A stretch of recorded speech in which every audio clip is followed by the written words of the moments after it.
Hello there everyone, nubkeks here, welcome back to Nub Raids. It is Hydra loot day, the red dot is there. We're going to claim our rewards and pull our soul stones.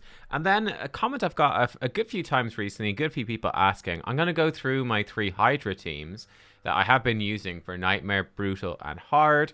And I'm just going to briefly explain to you how these things work, right? And why I'm using the champions I'm using. We get 2 soul stones from the first mythic piece, attack percent with crit rate. It's not amazing, it's only 5-star, but if that rolls a bunch of crit rate, could be kind of good. We're really hoping for the 6-star mythic. 2 stones again, okay. Attack percentage boots with HP, they're pretty bad, we just probably sell those. So that's okay, you can get 3 stones from Nightmare. We didn't get that this time. What do we get here? We got 1 stone from Brutal and no mythic pieces. We're getting obviously lots of 5 and 6-star. 2 stones from the second go around, and we got a HP percent chest with accuracy, crit rate, defense percent, and crit damage. This is actually really good. That's actually really solid. It is protection now, but I mean, you could do a couple of piece perception set. Not the worst thing in the world. So you could put that on like a HP percent nuker. It's actually not bad. Like on a husk, it's okay. It doesn't have speed. That's the big thing. Like if this was speed, it'd be super good, but it is what it is. And then finally we've got hard.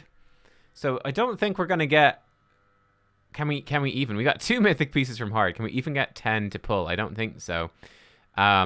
This is, I think, a sell. It's a low roll in speed, 4 speed, and we got the mythic defense. No thanks. Crit rate with mythic, crit damage. Again, there's no speed on this. It's only 5-star crit rate. Highly unlikely that gets used for anyone. And the final chest, we get 1 piece and no mythic. There we go. So you can definitely see like the quality of the chests improve as you go higher in Hydra.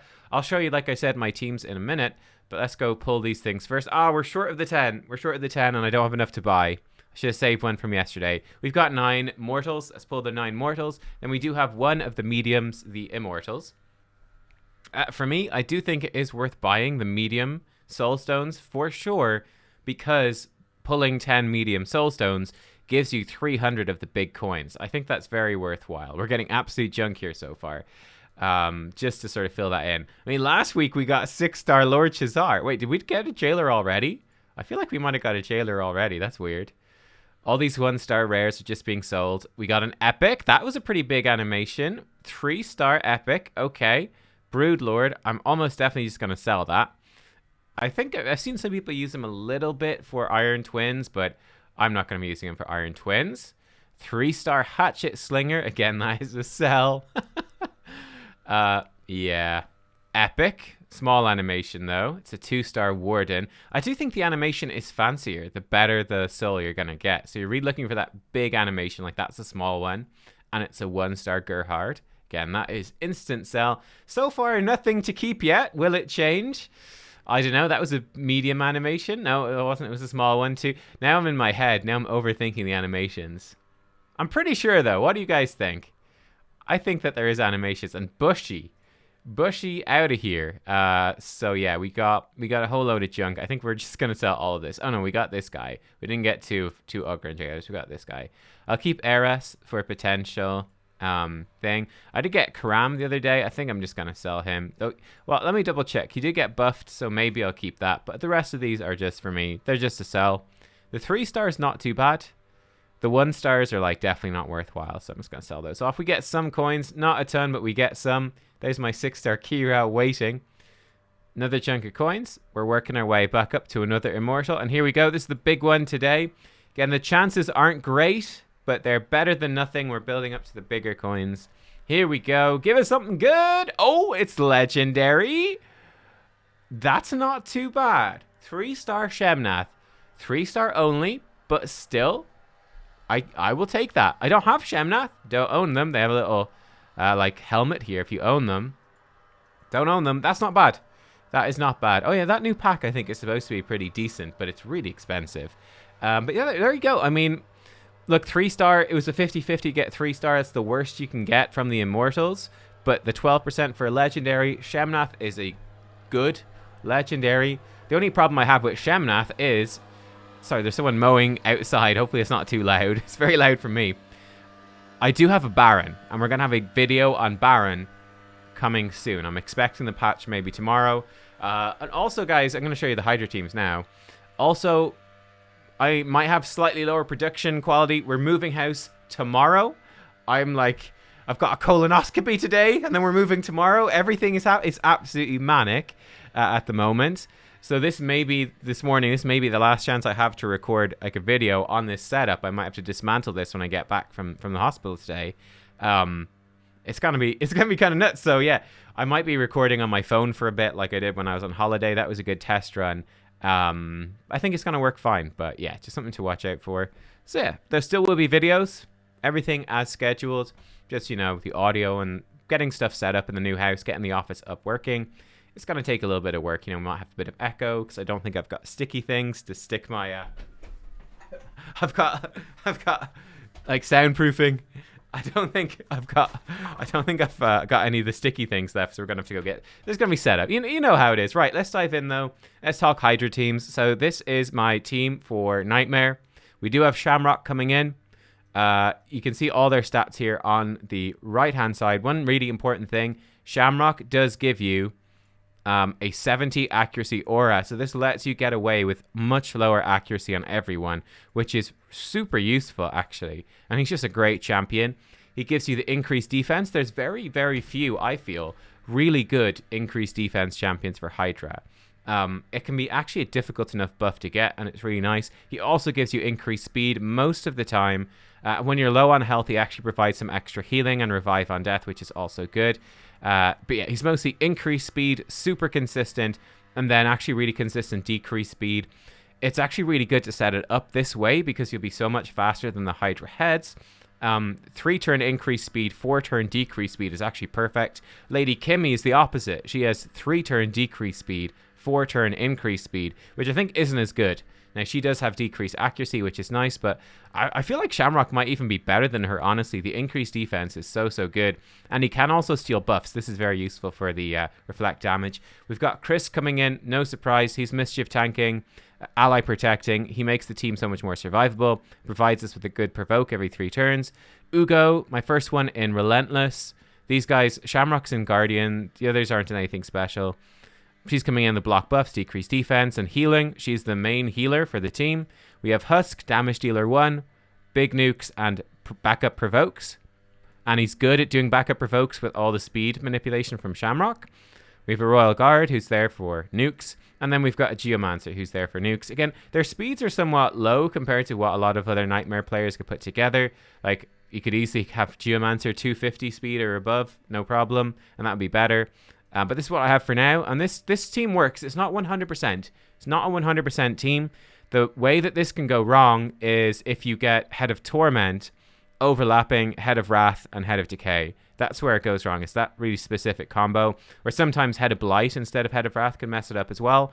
Basically what happens, Head of Torment comes in. Krisk will get feared.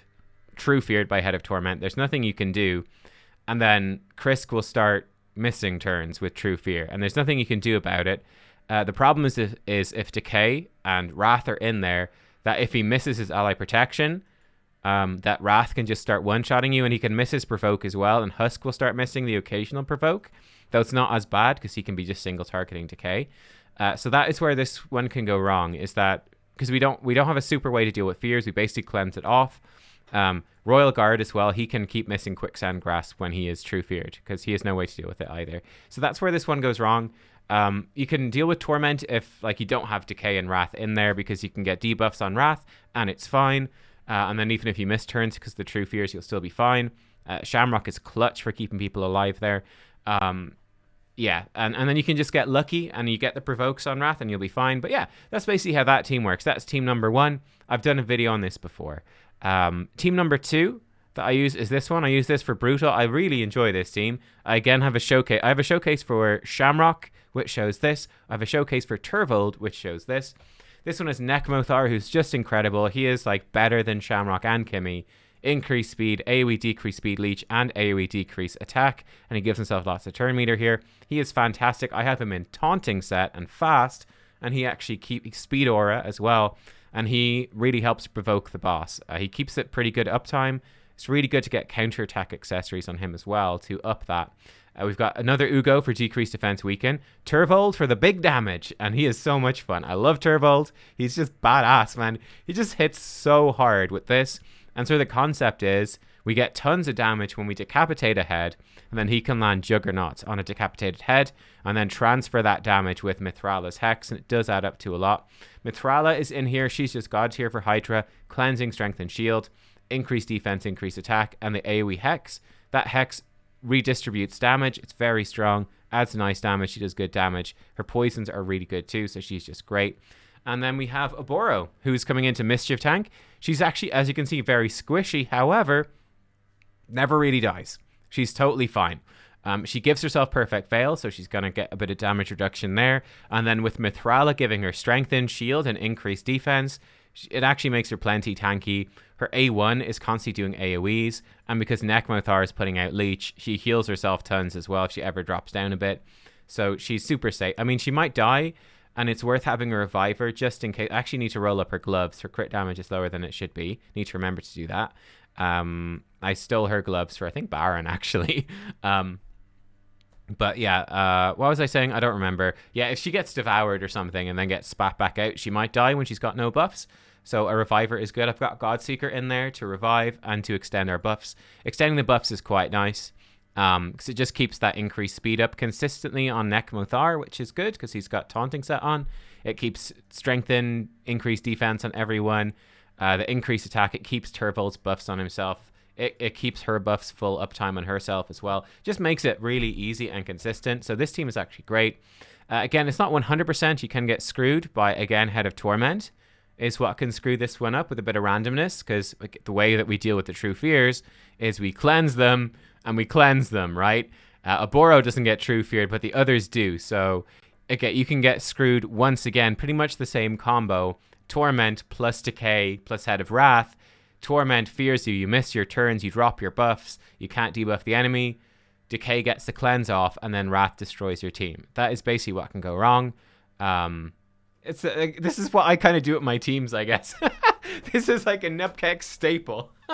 It's just, we're just gonna orange your way past Torment because it helps you be more consistent. For the third team, this is what I was using. This team is actually maybe for last rotation. I can't remember if I used this on this rotation. Maybe. I don't remember now, to be completely honest. Maybe, but yeah, I mean, this was a pretty fun one. I think I did I can't remember if I did a video on this, but Mother Cybele, increased defense, revive on death. She's got the AoE decreased speed and a speed aura, really good speed aura. Sigmund for the provokes and decreased attack, and then the shield and strengthen. Cleoptrix is really fun. She's coming in and mischief tanking with her buffs and providing hex, which is pretty cool. Sissia for the big damage with the AoE burns, AoE decreased defense and weaken. Lanicus is extending our buffs. I actually Banner of Legend turned on. I should probably turn that off. And then Rector Drath is healing and reviving and keeping us safe from Torment. So I was using that in one of the previous rotations. Really nice team. The thing that this team lacks, obviously, is block buffs. But we do use Sigmund. Sigmund's actually great for that because he can strip off buffs with his A1. And then his passive reduce buffs as well. And yeah, just with, you know, with the burns from Sissia, that's how you get through the Head of Blight. Again, you can get a bit messed up here. It's not 100%, but it works most of the time. Now, what I actually used, just gone, there might be a video on this already. Probably will be up on the channel already. I did a Mighty Uko team, which I thought was pretty fun. So again, Mother Cybele coming in and bringing us the decreased speed, increased defense, and speed aura. Sissia with the burns and the big damage. Mighty Uko bringing us block buffs, AoE, and revive on death. The revive, AoE decrease attack as well. Lots of problems at Mighty Uko. I've got a whole video on that. I'm curious to see what people think about that. I was really surprised myself. Ultimate Death Knight is MVP here, really. He's the healer of the team. People don't really think of Ultimate Death Knight as a healer, but he's a fantastic healer with this move. And he's also our Mischief Tank. So he Mischief Tanks, he heals, and he backup provokes. He backup decrease attack. With Mighty Uko doesn't land it. He's just fantastic. And I did buy him Brimstone, which again is just fantastic. Lydia in here, I think she combos very well with Mighty Uko. She brings us decreased defense and weaken, strength and increased speed, and a backup block buffs, which I think is very important. And then Inquisitor Shamail to deal with Head of Torment. You could switch him out for whatever. Like Rector Drath would make it less damage, but safer. I don't know. This is just the team I threw together last night while I was suffering from colonoscopy preparation. So, yeah, that's what we put together. There you go, guys. They are the Hydra teams. Those are the Soulstone pulls. Hope this video is interesting and helpful. Yeah, do any of you run teams like the ones I'm running? I will be honest, I've been very lazy where, oh, game froze. I've mostly been just reusing the teams I built before that have worked, and I just sort of brute force them into every rotation, and it's been working fine. Blessings have made it more consistent, so even if they're not perfectly suited to a rotation, it's like, brute force it, it's fine. So it's a little bit cheeky. The only team I've really properly built recently was this one. And like I said, I showed that off a bit in the other video. Just today is going live, I think. I don't know, yesterday when this goes live? I'm not sure. Everything's chaotic. I'll see you next time, though. Thanks for watching. Bye-bye.